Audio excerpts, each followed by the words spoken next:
میں ان شواہد کی بنا پر یہ یقین رکھتا ہوں پورا ٹرکش بیلٹ سلسلہ مجددیہ نقشبندیہ کے ساتھ یہ پورا سلسلہ افغانستان سے چلیے ترکستان سے چل کر ترکی تک پورا یہ جو نان عرب ورلڈ ہے نان عرب مسلم ورلڈ وہ سلسلہ مجددیہ حضرت احمد سرہندی رحمت اللہ علیہ گردن نہ جھکی جس کے جہانگیر کے آگے جس کے نفس گرم سے ہے گرمی احرار یہ انہی کا سلسلہ ہے جو پورے ٹرکش بیلٹ میں آپ کو نظر آئے گا. پھر شاہ ولی اللہ جیسا مفکر. بہرحال یہ تمام شواہد ہیں اور میرے لیے تو سب سے بڑے شواہد جو ہے اب وہ احادیث دیکھیے جو حضور نے بیان فرمائی. جب یہ مارکا گرم ہوگا ایک حدیث ہے حضور فرماتے ہیں ابن ماجہ کی روایت ہے حضرت عبداللہ ابن حارث رضی اللہ تعالی عنہ سے یخرج ناس من المشرق یوتئون للمہدی یعنی سلطان ہی.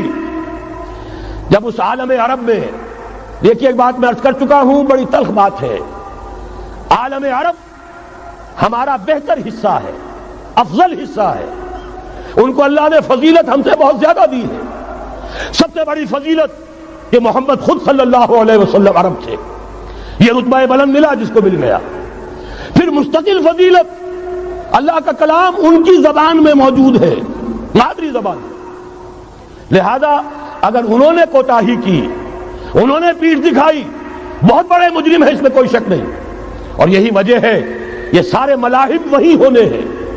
ایسی ایسی بھاری جنگیں حضور فرماتے ہیں اتنے لوگ ہلاک ہوں گے کہ پرندہ اڑتا چلا جائے گا اترنے کی جگہ نہیں ملے گی لاشیں ہی لاشیں ہوں گی. یہ شکل ہونے والی ہے. اور میں تو چونکہ ایک مضمون اور کتابچے کی شکل میں بھی شائع ہو چکا ہے اس میں کہ حضور کی اس حدیث کے حوالے سے میری امت پر بھی وہ سب کچھ وارد ہوگا جو سابقہ امت پر ہوا اسی کے حوالے سے عرض کر چکا ہوں. اگر اس صدی میں ہولوکاسٹ میں 60 لاکھ یہودی مارا گیا ہے کوئی اسی کا دوبارہ چربا جو ہے امت مسلمہ پر بھی آنے والا ہے.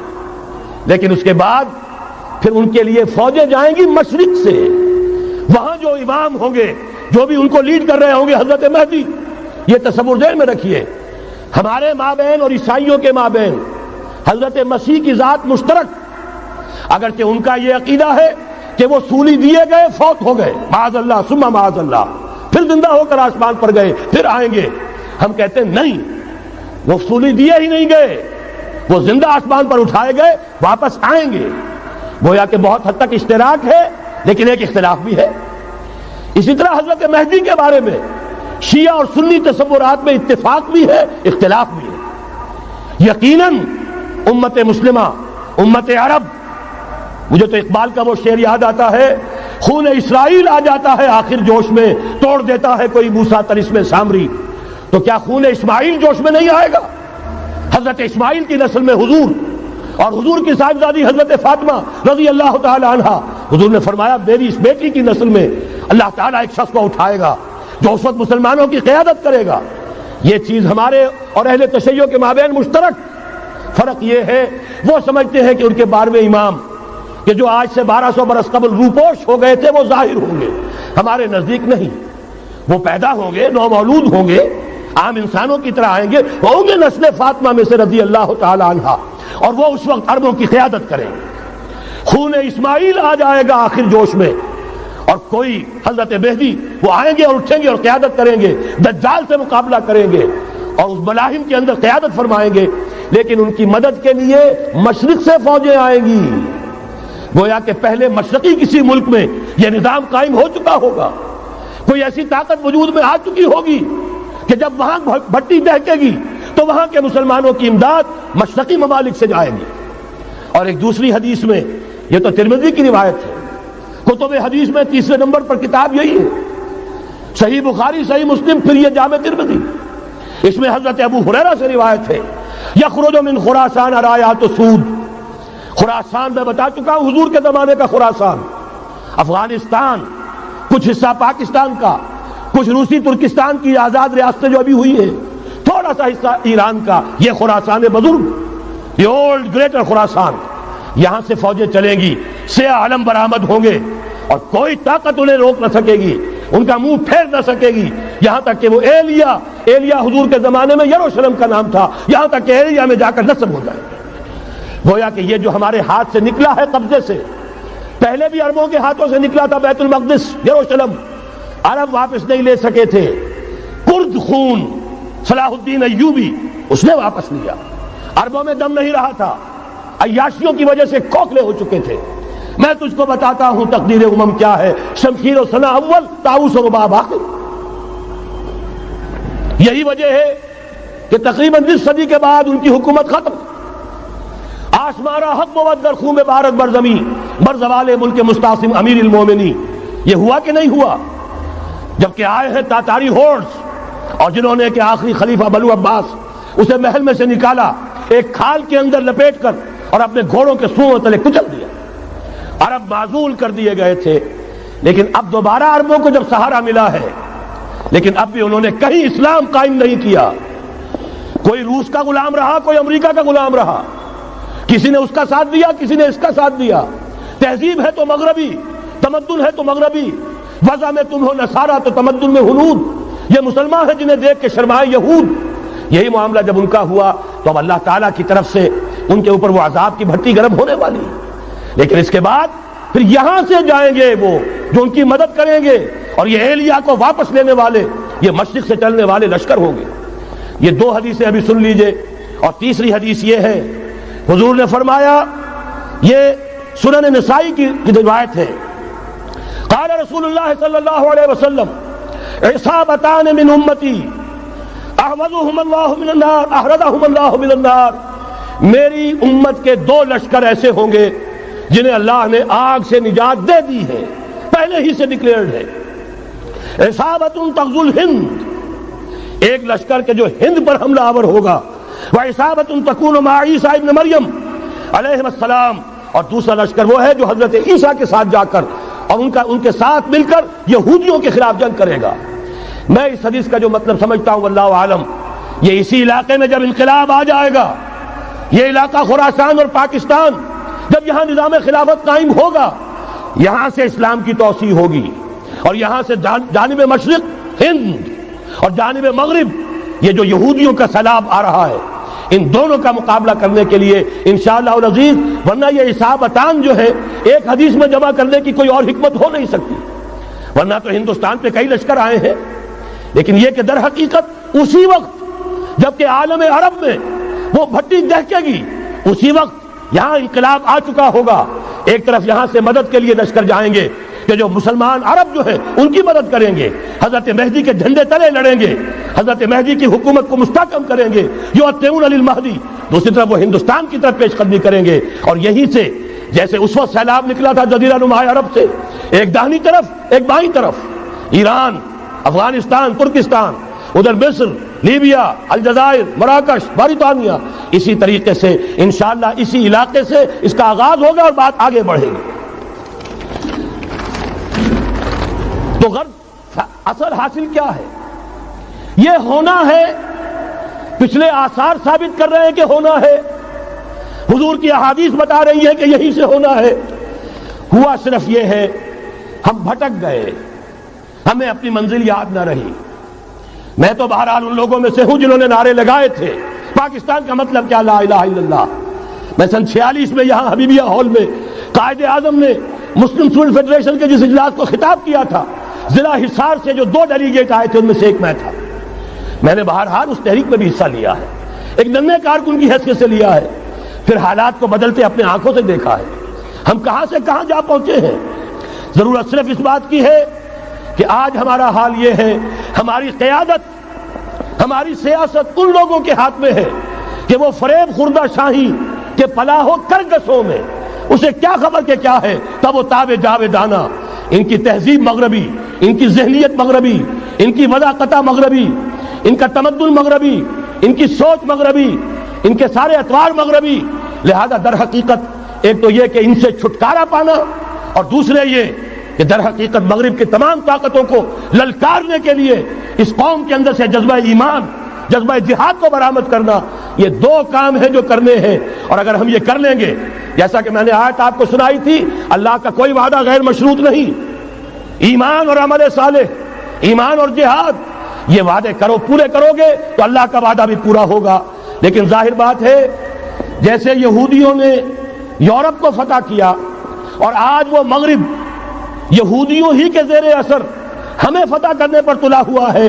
آج نوٹ کیجئے، جس طرح 3 اطراف سے یہودیوں نے حملہ کیا یورپ پر، میں اس کا تذکرہ کر چکا ہوں، آج ہم پر بھی اسی طرح کا 3 pronged اٹیک ہے۔ نمبر 1، ایٹمی دانت نہ نکلنے پائیں اس قوم کے،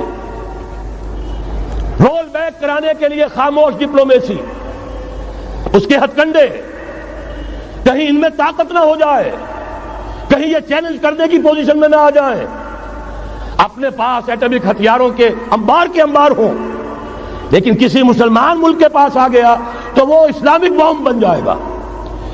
اگر وہ اسرائیل کے پاس ہے کوئی حرج نہیں، لیکن پاکستان کے پاس کسی صورت میں ہتھیار نہیں ہونا چاہیے۔ کمزور رکھو، ہمارے دستے نگر رہے، ہماری ہی مرضی پر، ہمارے چشم ابرو کے اشارے پر حرکت کریں۔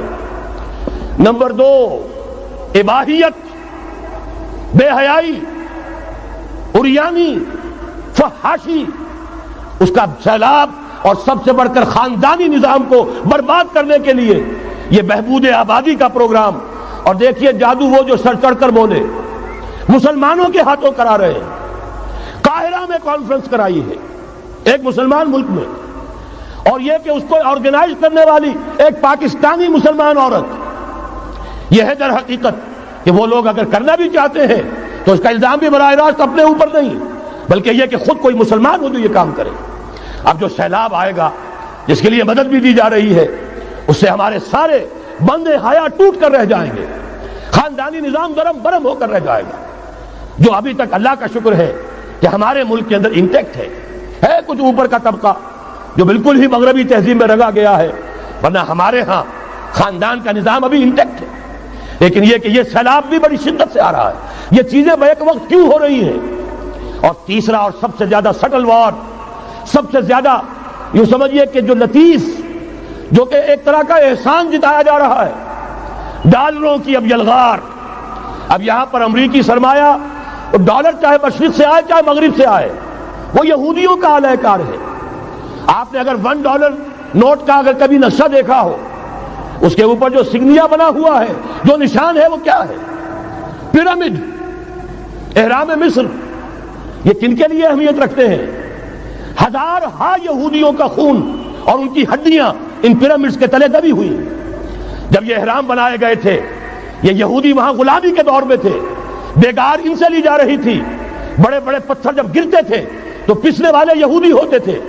یہ ان کی اپنی جیسے ہولوکاسٹ، جیسے انہوں نے اس کو اپنا سمبل بنایا ہوا ہے، اسی طریقے سے پیرامڈ، مصر کا پیرامڈ، یہ گویا کہ ان کے اس زوال کا ایک نشان ہے۔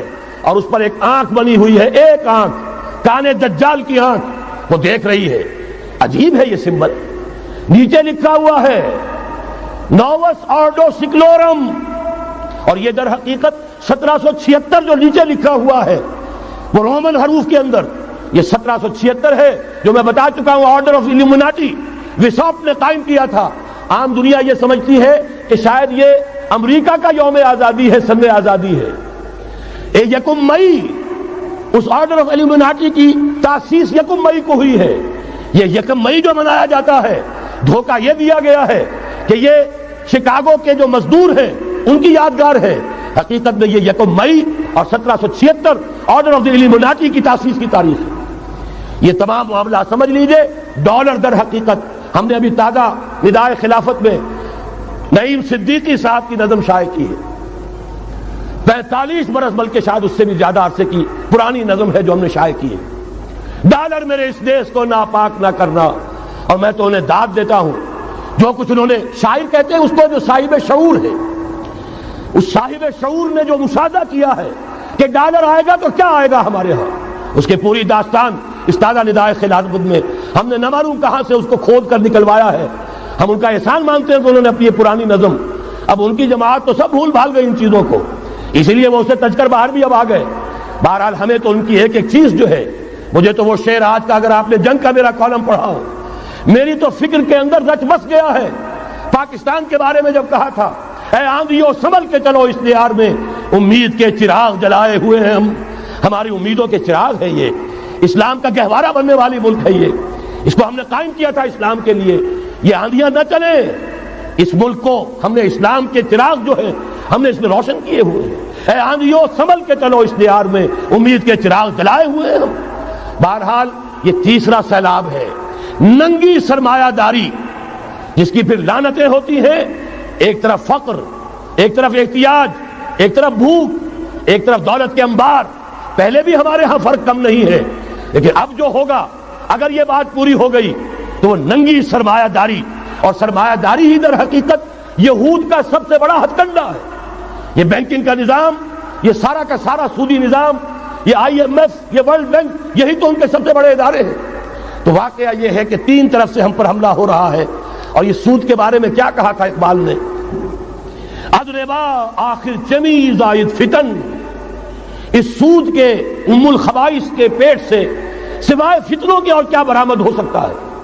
کس ندانت لذت قرض حسن، کسی کو قرض حسنہ کی لذت یاد نہیں رہی، بغیر سود کے قرض دو۔ تمہارے پاس فاضل رکھا ہوا ہے، کسی بھائی کو دو کہ وہ اپنی معاشی گاڑی کا پہیہ چلا لے، پھر اصل واپس لے لینا۔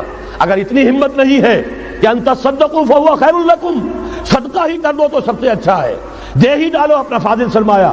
یسألونک ماذا ينفقون قل العفو، مت رکھو اپنے پاس، یہ گندگی ہے۔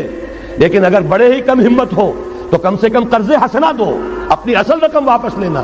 کسند آنت لذت قرض حسن، اضربا جاں تیرا دل چو خشت و سنگ، اس لیے کہ سود کے ذریعے سے انسان کے اندر تاریکی پھیل جاتی ہے، دل جو ہے اینٹ کے مانند، پتھر کے مانند سخت ہو جاتا ہے، کٹھور۔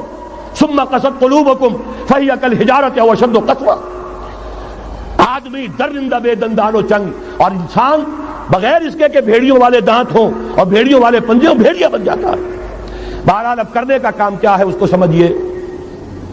اس پوری صورتحال کا میں نے آپ کے سامنے نقشہ پیش کر دیا۔ ایک طرف مغرب سے نیو ورلڈ آرڈر، جو جیو ورلڈ آرڈر ہے، اس وقت کی سپریم پاور آن ارتھ، امریکہ کی سرپرستی میں بڑی تیزی کے ساتھ حملہ آور ہے۔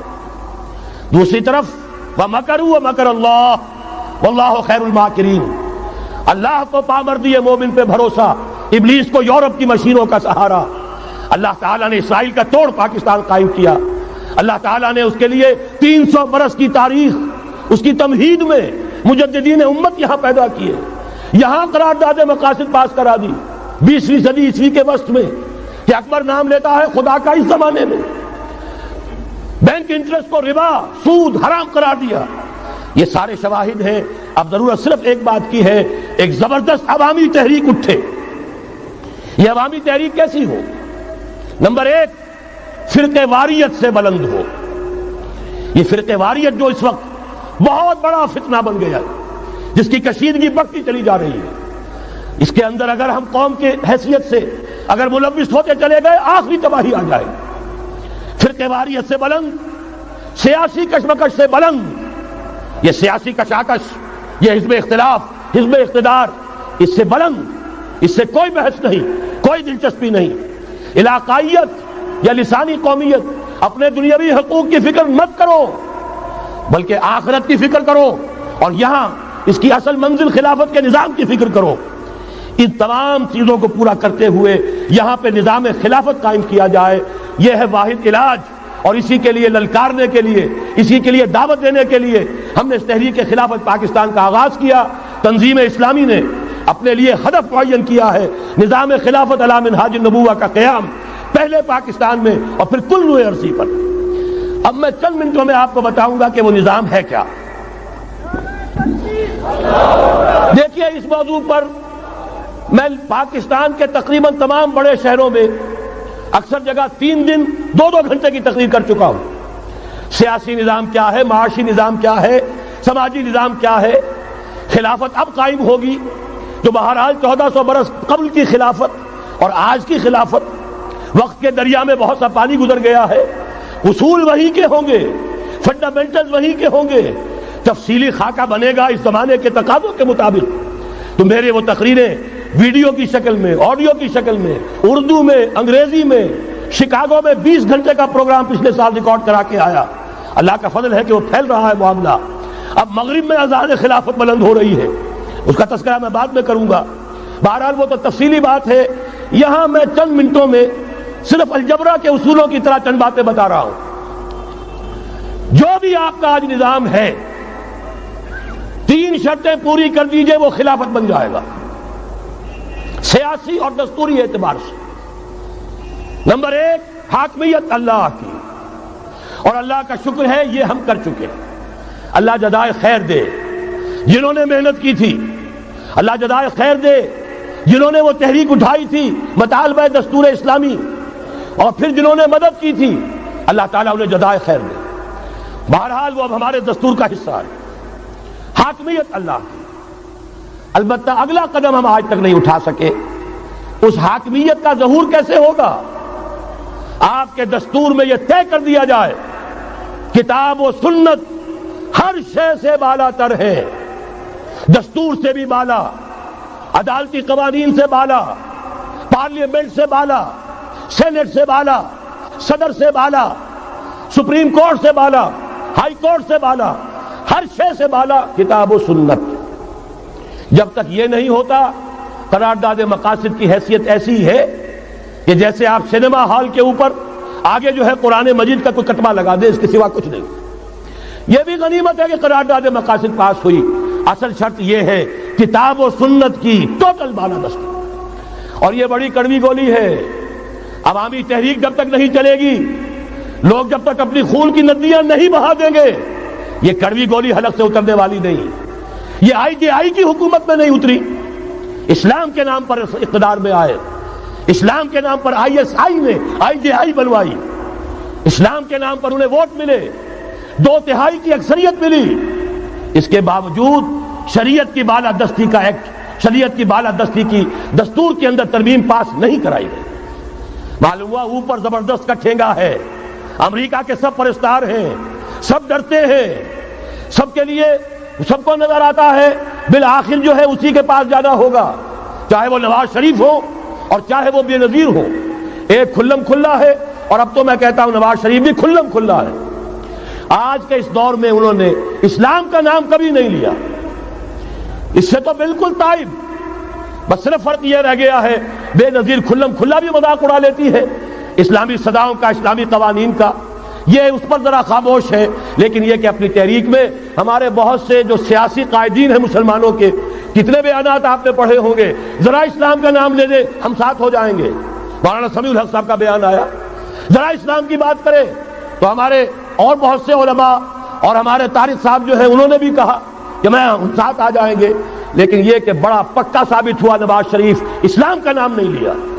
یہ بات جان لیجئے، یہ اس کے بغیر، قربانی کے بغیر اصل یہی منزل ہے، اصل کٹھن یہی ہے. یہ کتاب و سنت کی بالادستی، اس کو قبول کرنا، اختیار کرنا، یہ بغیر عوامی تحریک کے، بغیر قربانیوں کے ممکن نہیں ہوگا. بہرحال دوسری بات یہ، اور تیسری بات، کسی غیر مسلم کو نظام خلافت میں قانون سازی میں شریک نہیں کیا جا سکتا. جس قانون کی بنیاد کتاب و سنت، جو نہ کتاب کو مانے نہ سنت کو مانے، اس کا اس ملک کی قانون ساز اسمبلی میں جانے کا مطلب کیا ہے؟ ان کی علیحدہ اسمبلیاں ہوں، ان کے جو حقوق ہیں مائنورٹیز کی حیثیت سے ان کی گارنٹی دی جائے، ان کی جان، مال، عزت، آبرو کا پورا تحفظ، ان کی پوری مذہبی آزادی، ان کی عبادت گاہوں کی پوری ضمانت، ان کی حفاظت کی، ان کا پرسنل لا ہو، سب کچھ ہوگا. قانون سازی میں غیر مسلم شریک نہیں ہو سکتا. نظام خلافت کی اعلیٰ ترین سطح کی پالیسی بنانے میں غیر مسلم شریک نہیں ہو سکتا. یہ معاملات ہمیں، یہ کڑوی گولیاں ہیں، لیکن صرف 3 گولیاں ہضم کر لیجئے، یہ نظام خلافت کا نظام بن جائے گا. البتہ چوتھی بات اور عرض کر دوں، وہ کہتا ہوں بہتر ہے کہ اس پارلیمانی نظام کی لعنت جو انگریزوں کی وراثت کے طور پر ہمیں ملی ہے، اسے چھوڑ کر صدارتی نظام اختیار کیا جائے. وہ صدارتی نظام جو نظام خلافت سے قریب تر ہے، انہوں نے ہم سے لیا ہے. اقبال نے کہا ہے، ہر کجا بینی جہان رنگ و بو، زاں کے از خاکش برو یا دارزو، یا ضرور مصطفیٰ اورا بہاش، یا ہنوز اندر تلاش مصطفیٰ. اگر کوئی اچھائی ان کے پاس ہے وہ نور مصطفیٰ سے مانگی ہوئی ہے. یہ خلافت کے نظام کا چربا ہے. ایک شخص کو منتخب کرو، اب اسے اختیار دو، اس کے ہاتھ کھلے رکھو، اسے کام کرنے دو. ہاں، امپیچمنٹ کا نظام ہو، غلط ہو تو اسے سیدھا کرنے کا نظام ہو. اس کے لیے آپ امپیچمنٹ کا نظام آج کی جو امریکہ کی حکومت ہے اس میں بھی ہے. اور کیسا ہے کہ ذرا سا اندیشہ ہوا تھا اور نکسن صاحب جو ہے بھاگ کھڑے ہوئے تھے. تو میرے نزدیک صدارتی نظام اور چھوٹے صوبے، یہ بڑے بڑے صوبوں کی ضرورت نہیں ہے، چھوٹے صوبے ہوں، لوگوں کو سہولتیں ہوں، ہر علاقے کے لوگوں کو معلوم ہو کہ ہمارے معاملات ہمارے اپنے ہاتھ میں ہیں، ان کے اندر کوئی احساس جو ہے محرومی کا پیدا نہ ہونے پائے. اس لیے کہ وہی چیز ہے جو سیاہی گھول دیتی ہے. کون سیاہی گھول رہا ہے وقت کے بہتے دریا میں؟ یہ ساری سیاہیاں جو سندھ میں گھل رہی ہیں، بلوچستان میں گھل رہی ہیں، سرائکی کے علاقے میں گھل رہی ہیں، ان سب کا علاج ہے چھوٹے صوبے بناؤ. لیکن یہ چیزیں خلافت کی شرائط میں سے نہیں ہیں. بہتر بات ہے، دنیاوی اعتبار سے بہتر بات ہے، انتظامی اعتبار سے بہتر بات ہے. باقی اصل شرائط تین: اللہ کی حاکمیت کا اقرار جو قرارداد مقاصد میں بالفعل ہے، کتاب و سنت کی ٹوٹل بالادستی. سپریم کورٹ کو اختیار دیجئے، وہاں جا کر کوئی بھی شہری پاکستان کا کوئی بھی عالم دین اگر ثابت کر دے فلاں قانون، فلاں ہدایت، فلاں انسٹرکشن، فلاں کوئی حکم جو دیا گیا ہے کتاب و سنت کے منافی ہے، فوراً کل عدم ہوگا. اور تیسری بات، غیر مسلم پروٹیکٹڈ مائنورٹی ہوں گے، ان کی جان مال عزت آبرو کی حفاظت ہوگی، لیکن یہ کہ وہ برابر کے قانون سازی کے حق میں شریک نہیں ہو سکتے، اس لیے کہ یہاں کتاب و سنت منبع ہے قانون کا جس کو وہ تسلیم نہیں کرتے. اسی طرح یہ معاشی نظام، موجودہ سرمایہ دارانہ نظام، بہت بڑی لعنت، بہت بڑی لعنت، بہت بڑی لعنت. لیکن جیسے آپ کو معلوم ہے، آج ہی ابو جہل کہہ دے لا الہ الا اللہ محمد الرسول اللہ، مسلمان بن جاتا. کلمہ تو ایک ہی تھا نا. ابو طالب کے پاس جب وفد گیا تھا رؤسائے قریش کا، اور انہوں نے کہا تھا کہ اپنے بھتیجے کو روک لو ورنہ اب ہم جو تمہاری بھی رعایت اب نہیں کریں گے، میدان جنگ میں آ جاؤ. ابو طالب نے کہا تھا میرا بھتیجا تم سے کیا مانگ رہا؟ ایک کلمہ، ایک کلمہ لا الہ الا اللہ، اور تو اس کا کوئی مطالبہ نہیں.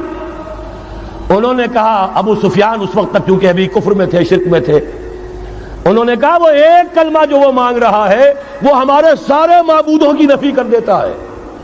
وہی تو سب سے بڑی مصیبت ہے. تو میں آپ کو بتا رہا ہوں، تین چیزیں اس سرمایہ دارانہ نظام میں سے نکال دیجئے، یہ اسلامی نظام بن جائے گا. تفصیل میں جانے کا موقع نہیں ہے، میں فارمولہ دے رہا ہوں. تفصیل میں نے عرض کیا، میرے کیسٹ سے کتابیں ہیں، وہ خطبات خلافت اب کتابی شکل میں بھی آ جائیں گے، انگریزی میں ویڈیو کیسٹ ہے، اردو میں ہے، بڑے بڑے شہروں میں خطبات دے چکا ہوں، مواد موجود ہے. لیکن اس وقت فارمولہ بتا رہا ہوں، تین چیزیں نکال دیجئے. نمبر ایک، سود نکال دیجئے. اس میں بھی اللہ کے فضل و کرم سے پیش رفت ہمارے ہاں ہوئی. فیڈرل شریعت کورٹ نے فتویٰ دیا اور اتنا زبردست ججمنٹ لکھا ہے، پوری دنیا کے لیے رہنمائی کا ذریعہ بن جائے گا. یہی وجہ ہے کہ مجھے معلوم ہوا ہے موجودہ حکومت نے اس کی اشاعت روک دی ہے. باہر کے ممالک سے ڈیمانڈ. میں جب انگلستان میں تھا ابھی 2 مہینے قبل، وہاں کچھ لوگوں کے سامنے تذکرہ کیا، انہوں نے کہا ہمیں منگا کے دیجئے، بنگلہ دیش کے مسلمان تھے، ہمیں منگا کے دیجئے. میں نے یہاں لکھا، معلوم ہوا کہ نہیں، وہ مل ہی نہیں رہا، بلکہ کہہ دیا گیا اسے مت چھاپو، اس کی اشاعت بند ہو، اس لیے کہ وہ کلمہ خیر کہیں پھیل نہ جائے. یہودی کا اگر علاج ہے، جیسے آپ نے سنا تھا بچپن میں کہانیاں، دیو کی جان ایک طوطے کی گردن میں ہے، طوطے کی گردن مروڑ دو گے دیو مر جائے گا. یہودی کی جان سود میں ہے. یہ سارا ہتھ کنڈا اس کا جو ہے، جو ورلڈ ڈومینیشن یہودی چاہ رہا ہے، وہ مالیاتی نوعیت کی ہے. وہ اپنی حکومت قائم نہیں کرنا چاہتا. حکومت کے تو بڑے کھکھیڑ ہوتے ہیں، بڑی ذمہ داریاں ہوتی ہیں، لوگوں کی تنقیدیں سننی پڑتی ہیں، بھوکے بھیڑیے کبھی ٹوٹ پڑتے ہیں. لہذا ان کو چھوڑو، حکومت وہ خود کریں. ہاں وہ محنت کریں حیوانوں کی طرح، ملائی ہمارے پاس آتی چلی جائے، زندہ رہنے کی حد تک تو ان کو دیں گے. جیسے تانگے والا گھوڑے کو بھی آخر دانا تو ڈالتا ہے کہ اگلے دن پھر اسے جوتنا ہے تانگے کے اندر، لیکن اصل کمائی تو اس کی ہے جو ہو رہی ہے. صرف یہ مالیاتی نظام اور اس کا ایک ہی لفظ کے اندر توڑ ہے، سود ختم اور یہود کی گویا کہ جان نکل جائے گی. یہی وجہ ہے جیسے ہی فیڈرل شریعت کورٹ کا فیصلہ آیا تھا، وہ جو کوئی چیزیں پائپ کے اندر پڑی ہوئی تھی مدد کی، وہ بھی روک لی گئی. یہ قوم کدھر جا رہی ہے؟ یہ تو ہمارے ہاتھ سے نکلی جا رہی ہے. اور جب تک کہ اس کے خلاف آئی کی حکومت کو سپریم کورٹ میں اپیل میں نہیں پہنچا دیا، اس وقت تک یہ ہے $1 جو ہے کہیں سے ادھر سے ادھر ہلنے نہیں دیا. یہ ہے حقائق، اصل میں ان کو سمجھ لیجیے. سود نکال دیجئے، جوا، اسپیکولیشن، فارورڈ ٹریڈنگ کی وہ ساری صورتیں جو صرف بیع سلم ایک جائز ہے، باقی ساری صورتیں حرام ہیں، ان کو نکال دیجئے اور جاگیرداری ختم کر دیجئے۔ جاگیرداری ختم کرنے کے لیے حضرت عمر کی شمشیر لانی ہوگی، شمشیر فاروقی۔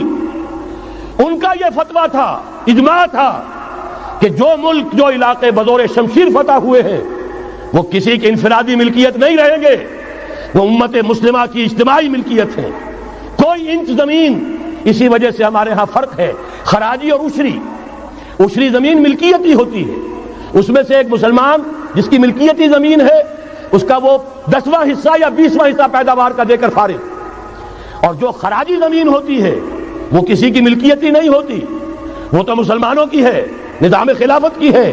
جو کام کر رہا ہے چاہے مسلمان ہو چاہے غیر مسلم ہو، وہ کاشت کرے گا، آدھا اس کا ہے، آدھا ریاست کا ہے، بیت المال کا ہے۔ یہ ہے نظام خراجی کا اور عشری کا فرق۔ اور حضرت عمر نے طے کر دیا تھا رضی اللہ تعالیٰ عنہ کہ جتنے علاقے فتح ہوئے، یہ مصر ہے، یہ عراق ہے، یہ شام ہے، یہ ایران ہے، ساری زمینیں مسلمانوں کی اجتماعی ملکیت۔ کام کرنے والے چاہے یہودی ہوں، چاہے مجوسی ہوں، چاہے عیسائی ہوں، چاہے وہ مسلمان ہو جائیں، زمین خراجی رہے گی، زمین سے خراج جائے گا بیت المال میں تاکہ تمام امت کی بہبود میں صرف ہو سکے۔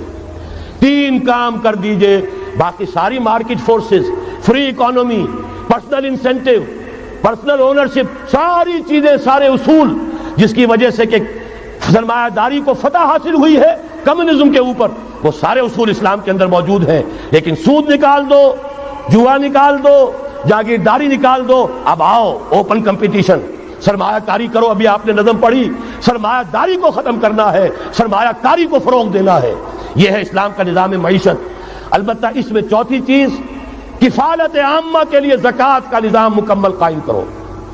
ہر شہری کی بنیادی ضروریات کی پوری ذمہ داری اور کفالت نظام خلافت لیتا ہے۔ یہاں پھر میں مجبور ہوں کیا کروں، لیکن جب چھڑ گیا قیامت کا، بات پہنچی تیری جوانی تک، خلافت کا تذکرہ ہو اور حضرت عمر کا ذکر نہ آئے، ناممکن۔ خلافت کا نظام، جیسے آپ کہتے ہیں کہ گلاب کا پھول پورا کھلا ہوا ہے، للی ان بلوم، خلافت کا نظام پورا کھلا ہوا حضرت عمر کے دور میں نظر آتا ہے۔ اسی وقت کہا تھا حضرت عمر نے رضی اللہ تعالیٰ عنہ کہ اگر دجلہ و فرات کے کنارے کوئی کتا بھی بھوکا مر گیا تو قیامت کے دن عمر ذمہ دار ہوگا۔ اور جانور تک کا معاملہ ہے، مجوسی کو دیکھ لیا تھا، بوڑھے کو ایک کہ جو بھیک مانگ رہا تھا، وہاں کے عامل اور گورنر سے ایکسپلینیشن کال کی، یہ بھیک کیوں مانگ رہا ہے؟ جب یہ جوان تھا، کام کر سکتا تھا، تم اس سے جزیہ لے رہے تھے، اب یہ بوڑھا ہو گیا ہے، کما نہیں سکتا، تم نے اسے بھکاری بنا دیا ہے، اس کا وظیفہ مقرر کرو۔ ظاہر بات ہے غیر مسلم ٹیکس دیں گے، مسلمان زکوٰۃ دیں گے، مسلمانوں کے لیے زکوٰۃ سے کفالت عامہ ہوگی، غیر مسلموں کے ٹیکسوں کے ذریعے سے۔ وہی نظام جو آج یورپ میں ہے، اسکینڈینیوین کنٹریز میں ہے، برطانیہ میں ہے، ان امپلائمنٹ الاؤنس ہے، یا یہ کہ اور ویلفیئر کا نظام ہے، لیکن اسلام کا مکمل ترین ویلفیئر نظام زکوٰۃ کے تحت ہے، اور اس میں گارنٹی ہے ہر شہری کی بنیادی ضروریات انڈر ریٹن، ان کی ذمہ داری ریاست کے ذمہ۔ حضرت عمر ہی کا زمانہ تھا کہ لوگ اپنی زکوٰۃ لے کر پھرتے تھے، لینے والا کوئی نہیں ہوتا تھا۔ اس کا بھی میں مسئلہ آپ کو سمجھا دینا چاہتا ہوں۔ میں نے تو عرض کیا تھا، میں تو مدرس ہوں، عوامی مقرر نہیں ہوں، میں تو چاہتا ہوں آپ چیزیں سمجھ کر اور ان کا علم آپ کا جو ہے حاصل کر کے اٹھیں، لوگوں کو پھر پہنچائیں۔ یہ کیسے ہو گیا جبکہ زکوٰۃ جو ہے وہ تو اسلامی ریاست میں نظام خلافت میں حکومت لیتی ہے؟ پھر کیسے ہو گیا کہ لوگ اپنی زکوٰۃ لے کر پھر رہے، لینے والا کوئی نہیں؟ اس کو بھی جان لیجئے، جیسے زمین کی 2 قسمیں میں نے بیان کی، خراجی اور عشری، ایسے ہی زکوٰۃ کے قابل جو مال ہے اس کی بھی 2 قسمیں ہیں۔ اموال باطنہ، گھروں میں رکھی ہوئی کوئی نقدی ہے، کوئی زیور ہے، کوئی اور ایسی چیزیں ہیں، یہ اموال باطنہ کہلاتی ہیں۔ اس کی زکوٰۃ جبراً حکومت نہیں لے گی۔ اگر اس کی زکوٰۃ جبراً حکومت لے تو گھروں کی تلاشیاں لینی پڑیں گی، جا کے تکیے پھاڑ پھاڑ کے دیکھنے پڑیں گے کہ کہیں کچھ رکھا ہوا تو نہیں ہے۔ یہ معاملہ مسلمانوں کی ان کی اپنی نیت پر، ایمان پر، اللہ کے ساتھ ان کے خلوص و اخلاص پر چھوڑ دیا۔ ہاں اموال ظاہرہ، دکان میں 5 لاکھ کا مال پڑا ہے، 2.5% دے دو۔ گودام میں 10 لاکھ کا مال پڑا ہے، 2.5% دے دو۔ تمہارا کارخانہ ہے بہت بڑا، اس کی زمین معاف، بلڈنگ معاف، مشینری معاف، ٹولز معاف، لیکن جو سرمایہ چل رہا ہے چاہے وہ خام مال پڑا ہے چاہے فنشڈ، ٹوٹل کی مالیت کے اوپر 2.5% دے دو. یہ ہے زکوٰۃ جس کو بدنام کیا ضیاء الحق صاحب نے. صرف سود جو ہے، سود والا جو صرف بینکوں کے اندر ڈپازٹ ہے اس سے 2.5% لے کر اسے زکوٰۃ قرار دے دیا. حالانکہ وہ تو کچھ زکوٰۃ نہ ہوئی، سود کا کمیشن ہوا، اس کے سوا کچھ بھی نہیں. زکوٰۃ تو یہ ہے کہ ہر دکاندار، اور مجھے یقین ہے مسلمان دے گا، آپ اسے انکم ٹیکس جیسے لعنتی ٹیکس سے نجات دیجئے جس نے اسے جھوٹ بولنے پہ مجبور کیا ہوا ہے. یہ لعنتی ٹیکس ہے در حقیقت کہ جس نے ہر شخص کو جھوٹا بننے پر مجبور کر دیا ہے. ان کو ختم کریں. زکوٰۃ تو مسلمان اپنے ایمان کے تقاضے پر دے گا، اور وہ دے گا اور خوشی سے دے گا. لہذا یہ پورا نظام جو ہے اس کو اختیار کیا جائے زکوٰۃ کے، تو پوری ویلفیئر اسٹیٹ، دنیا کے بلند ترین معیارات کی ویلفیئر اسٹیٹ قائم ہو جائے گی. جو حضرت عمر نے کہا تھا کہ کوئی کتا بھی بھوکا اور پیاسا نہ رہے. اب آئیے تیسرا معاملہ سماجی. یہاں بھی 3 ہی باتیں کہوں گا. ترقی ہے، تعلیم ہے، ان میں کوئی رکاوٹ نہیں. خواتین کام کریں، کوئی رکاوٹ نہیں. کیا چیز نکالنی ہے؟ بے حیائی، بے حجابی، عریانی نکال دو. ستر و حجاب انفورس کرو. سیگریگیشن، عورتوں کے اسکول علیحدہ، مردوں کے علیحدہ، عورتوں کے کالج علیحدہ، مردوں کے علیحدہ، عورتوں کی یونیورسٹی علیحدہ، مردوں کی علیحدہ، عورتوں کے ہسپتال علیحدہ، مردوں کے ہسپتال علیحدہ. کسی درجے میں تو ہمارے ہاں ہے. اس کو آگے بڑھاؤ، یونیورسٹی بناؤ. اسی طریقے سے ہسپتال میں، مردوں کے ہسپتال میں عورتوں کو نرس رکھنا کیوں لازم ہے؟ کیا مرد نرسنگ نہیں کر سکتے؟ کیا فوج کی جو فارورڈ یونٹس ہوتے ہیں میڈیکل، کیا ان میں عورتیں جاتی ہیں نرسوں کی حیثیت سے؟ جہاں اصل ضرورت ہوتی ہے، کسی کا بازو اڑ گیا ہے، کسی کی ٹانگ اڑ گئی ہے، کسی کا پیٹ چاک ہو گیا ہے، آنتیں باہر ہے، بڑی ٹینڈر نرسنگ کی ضرورت ہے، وہاں تو عورت نہیں جاتی، وہاں تو میل نرسز ہے. تو مردانہ ہسپتالوں میں مردوں کو نرس رکھو، زنانہ ہسپتالوں میں عورتوں کو نرس رکھو. عورتیں مریض ہوں، عورتیں ڈاکٹر ہوں، عورتیں جو ہے نرسنگ کریں. وہاں کی انتظامیہ بھی عورتوں کو دیجیے. پھر یہ ہے کہ ساری پرائمری ایجوکیشن عورتوں کو دے دیجیے. چھوٹی عمر کے بچے ہیں، انہیں عورت کے اندر اللہ تعالیٰ نے جو شفقت مادری رکھی ہوئی ہے فطری طور پر، ضرورت ہے اس ٹینڈر ایج میں. تو ارادہ اگر ہو جائے تو ہر کام ہو سکتا ہے. ارادہ چاہیے. یہ کہ بے ستری، بے حجابی، عریانی، فحاشی کا خاتمہ کرو. نمبر 2، شراب اور منشیات کا خاتمہ کرو. اس کے لیے آئرن ہینڈ بلکہ آئرن فسٹ کی ضرورت ہے. یہ کر کے دکھایا، ایرانیوں نے کر کے دکھا دیا. ہم سے کہیں زیادہ گرے پڑے تھے، ہم سے کہیں زیادہ یہ خرابیاں ان کے معاشرے میں موجود تھیں. کر کے دکھایا کہ نہیں کر کے دکھایا؟ یہ ہو رہا ہے.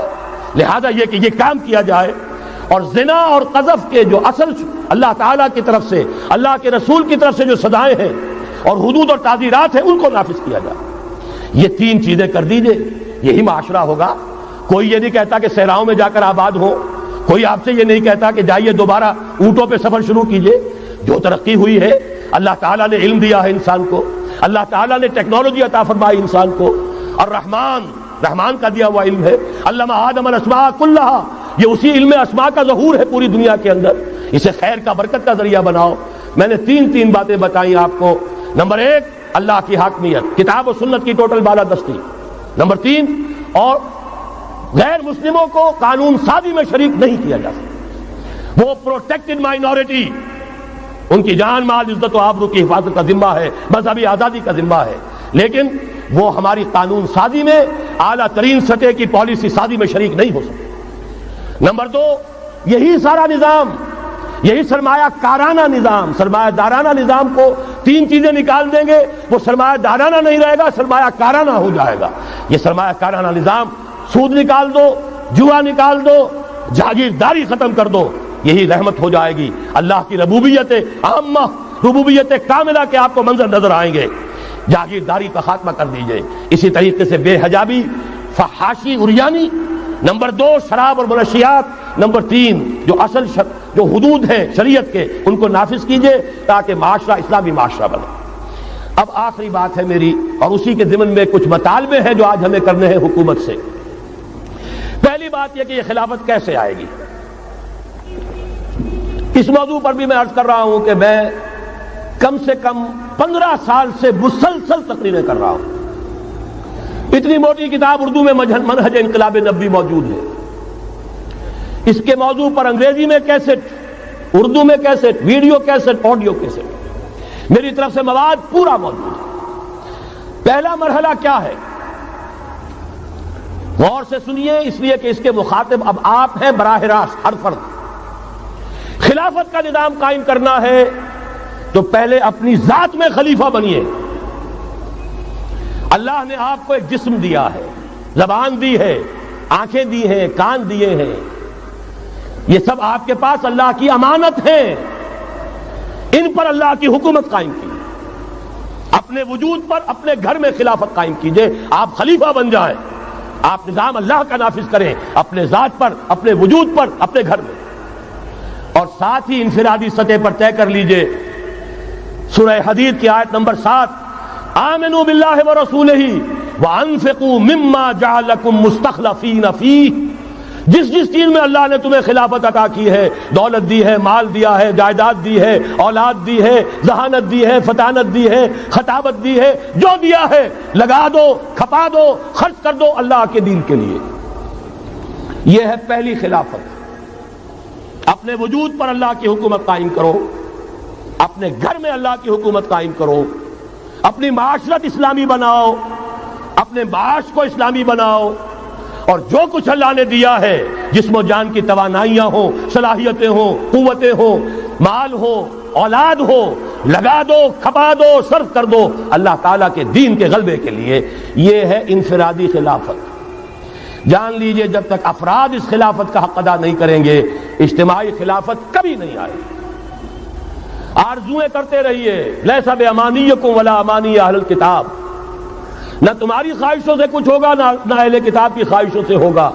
انہوں نے بھی کیا ہے تو بڑے پاپڑ بیل کر کیا ہے جو کچھ کیا ہے، اور تمہیں بھی کرنا ہوگا تو بڑی طاقت صرف کر کے اور محنت کر کے، قربانیاں دے کر کرنا ہوگا۔ یہ محض دعاؤں سے بھی نہیں ہو سکتا، دعائیں منہ پر دے ماری جاتی ہیں۔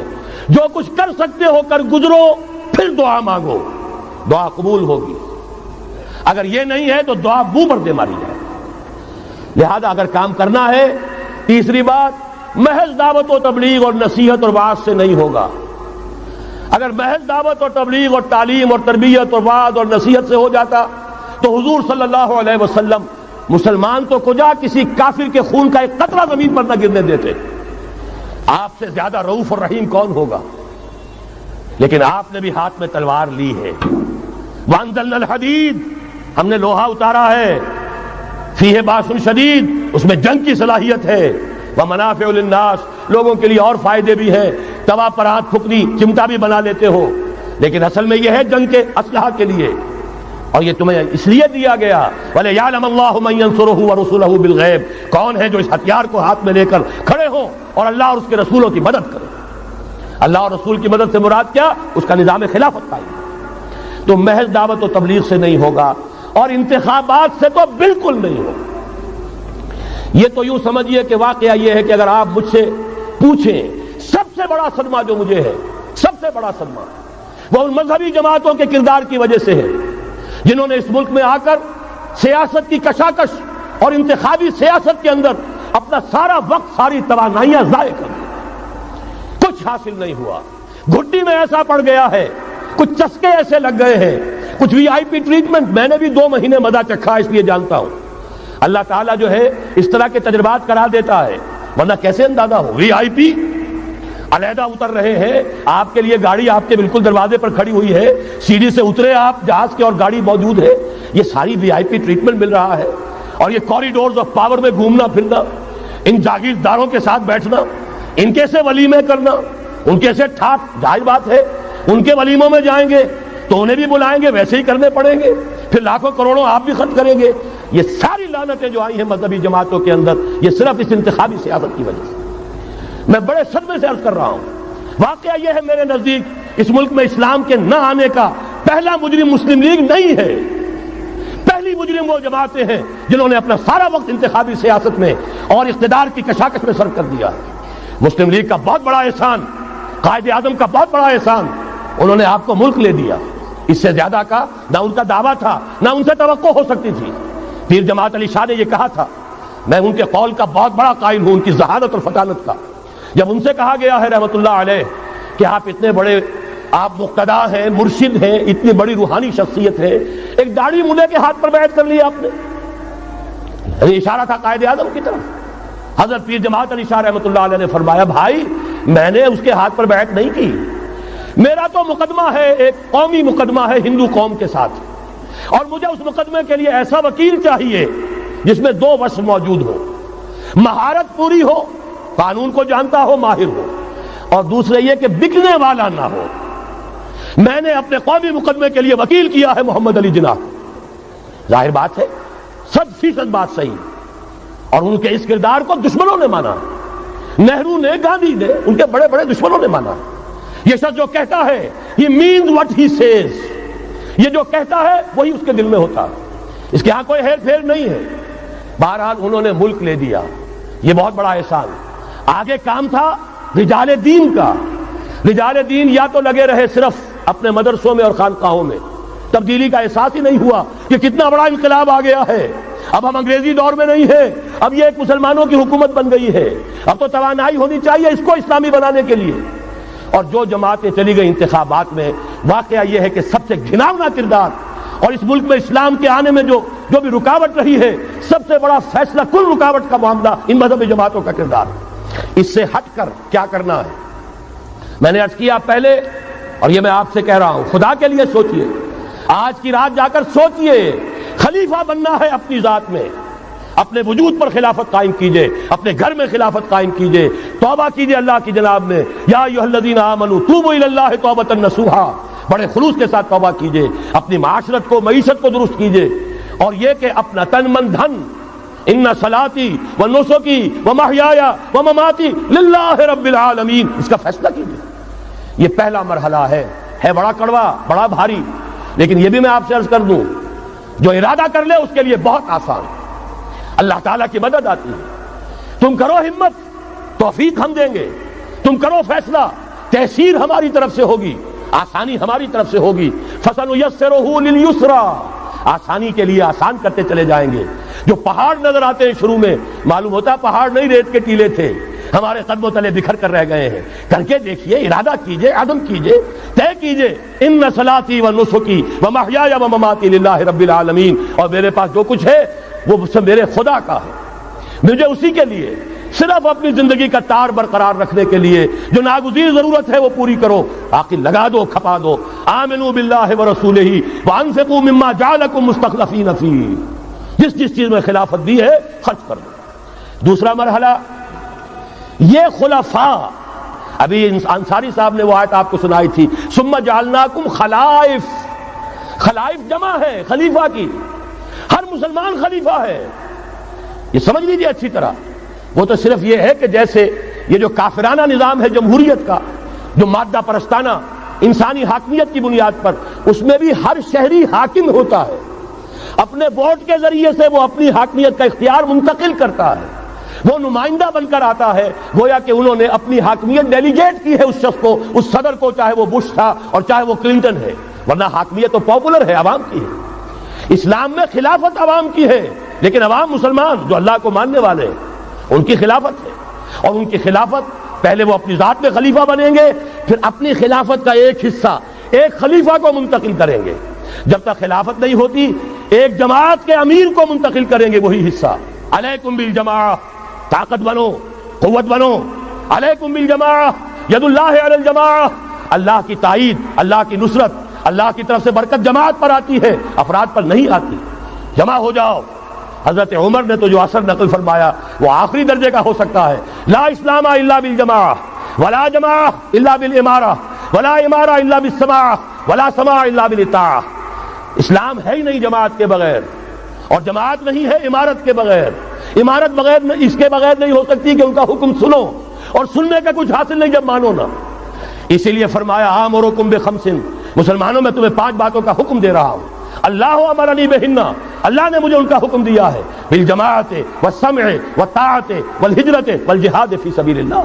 تفصیل میں جانے کا موقع نہیں۔ دوسرا مرحلہ جماعت، ہم نے اسی اصول پر تنظیم بنائی، ہم نے اسی لیے اس کی بیعت کا نظام قائم کیا۔ نحن الذین بایعوا محمدا علی الجہاد ما بقینا ابدا، صحابہ کہتے بایعنا رسول اللہ صلی اللہ علیہ وسلم علی السمع والطاعت فی العسر والیسر والمنشط والمکرہ وعلی حسرۃ علینا وعلی لا ننازع الامر اہلہ وعلی ان نقول بالحق اینما کنا لا نخاف فی اللہ لومۃ لائم۔ پھر صدمے کی بات کہہ رہا ہوں، کوئی مذہبی جماعت سوائے تنظیم اسلامی کے نہیں ہے جس نے اس مسنون طریقے تنظیم کو اختیار کیا ہو۔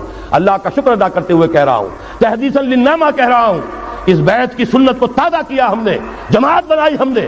ہمارے ہاں بیعت رہ گئی تھی صرف پیری مریدی کی بیعت، صرف اصلاح نفس کی بیعت۔ اصل بیعت وہ در حقیقت جو مسنون بیعت ہے وہ بیعت جہاد ہے، وہ بیعت جماعت ہے، تاکہ اللہ کے دین کو قائم کرنے کے لیے، خلافت کو برپا کرنے کے لیے اجتماعی جد و جہد کی جا سکے۔ اس کے بعد یہ جماعت کیا کرے گی؟ وَلْتَكُن مِّنكُمْ أُمَّةٌ يَدْعُونَ إِلَى الْخَيْرِ وَيَأْمُرُونَ بِالْمَعْرُوفِ وَيَنْهَوْنَ عَنِ الْمُنكَرِ۔ انتخابات نہیں لڑے گی، کسی کو کندھا دے کر اوپر نہیں پہنچائے گی، پھر اس کی ٹانگ گھسیٹ کر نیچے نہیں گرائے گی۔ یہ دھندے نہیں کرنے، یہ کھیل نہیں کرنے، ادھر جانا ہی نہیں۔ یہ تو ایک ہی تھیلی کے چٹے بٹے، یہ ایک ہی نظام، دونوں امریکہ کے یکساں غلام، دونوں جو ہے اسی سیکولرزم کا دودھ پی کر، سود کا دودھ پی کر کوئی جمع ہوا ہے، اور کوئی جاگیرداری کی گھٹیاں اس کی گھٹی میں پڑی ہوئی ہے، یہ اس کی پیداوار ہے۔ ان میں سے کسی کے ساتھ کوئی خیر نہیں ہے، لیکن یہ ہے کہ الیکشن تو جب بھی کراؤ گے وہی آئیں گے۔ لاکھ آپ تیسری قوت بننے کی امید میں ایئر مارشل اصغر خان بوڑھے ہو گئے، دور ازکار ہوئے، از عمر رفتہ ہوئے۔ اب قاضی حسین احمد صاحب تیسری قوت بننے کی فکر میں آئے تھے، کبھی وہ طاہر القادری صاحب تیسری قوت بننے کی فکر میں آئے تھے۔ جب تک یہاں جاگیردارانہ نظام ہے، کون سی تیسری قوت آ سکتی ہے؟ مت ماری گئی ہے، عقلیں جو ہیں بیچ کھائی ہیں، کیا ہوا ہے؟ کبھی تو آخر ہوش آنا چاہیے۔ یہ وہی آئیں گے، ایک لغاری نہیں دوسرا لغاری، ایک مداری نہیں دوسرا مداری، یہ تو وہی آئیں گے، انہی کا کھیل ہے۔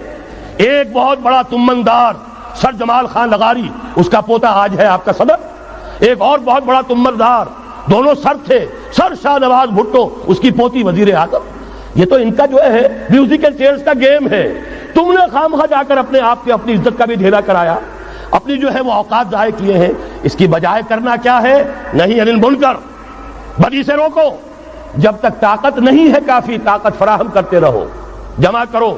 اعدوا لهم ما استطعتم، اپنی نفری بڑھاؤ، تربیت بڑھاؤ، ایثار اور قربانی کا مادہ بڑھاؤ، نظم کی پابندی کا جذبہ بڑھاؤ، بڑھاتے رہو بڑھاتے رہو۔ با نشہ درویشی در ساز و دمادم زن، چون پختہ شوی خدرا بر سلطنت جم زن۔ جب طاقت کافی ہو جائے اب میدان میں آؤ، للکارو، کہو اب نہیں چلنے دیں گے اس حرام کام کو، نہیں چلنے دیں گے اس ملک میں سود کو، نہیں چلنے دیں گے اس ملک میں جاگیرداری کو، نہیں چلنے دیں گے یہاں بے حیائی اور فحاشی کو۔ گھیراؤ کریں گے، پکیٹنگ کریں گے، کسی کی جان اور مال کو نقصان نہیں پہنچائیں گے، اداروں کا گھیراؤ ہوگا، ان تمام چیزوں کی برائیوں کا استحصال ہوگا، پھر گولیاں چلے سینوں پر کھائیں گے۔ اللہ وہ دن لائے اور ہمیں اس کے لیے اہل بنائے۔ شہادت ہے مطلوب و مقصود مومن، نہ مال غنیمت نہ کشور کشائی، اس کے سوا کوئی راستہ نہیں ہے۔ اس کے بغیر جو بھی خواب دیکھتا ہے جنت الحمقاء میں رہتا ہے، یا اپنے آپ کو دھوکہ دے رہا ہے، یا دوسروں کو دھوکہ دے رہا ہے، اور کوئی امکان نہیں ہے۔ ایک ہی راستہ ہے۔ اگر محمد الرسول اللہ اور ان کے ساتھیوں کو انہی وادیوں میں سے گزرنا پڑا، اگر طائف کا پتھراؤ محمد الرسول اللہ کو اپنے جسم اطہر پر جھیلنا پڑا، دندان مبارک محمد الرسول اللہ کے شہید ہوئے، خون کا فوارہ ان کا چھوٹا، سینکڑوں صحابہ جن میں حضرت حمزہ جیسے بھی ہے، اسد اللہ و اسد رسول، جن کی لاش کا نقشہ ابھی آپ نے سنا، ناک کٹی ہوئی ہے، کان کٹا ہوا ہے، پیٹ چاک کر کے کلیجہ چبایا گیا ہے۔